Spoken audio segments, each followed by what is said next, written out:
Assalomu alaykum, hurmatli obunachilarimiz. Bugun Namangan Xonobod qishlog'ida ish qilyapmiz. Xudo xohlasa chekadagi gipsokardonlarni ham bitkazib berdik va o'rtasiga natijlarimizni tortib beryapmiz.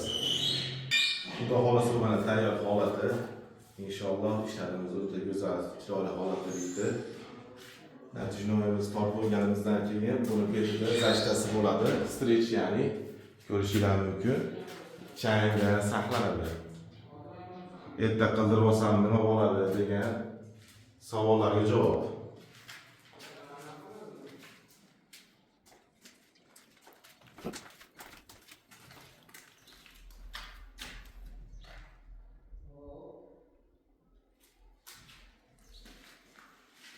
Patolog yo'q.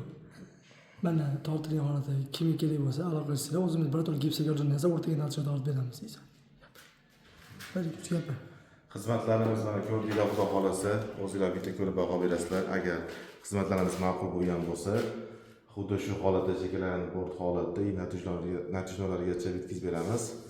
Pastdagi nomerlarga aloqa chiqarasizlar, kelishtirib xizmatlar ko'rsatamiz.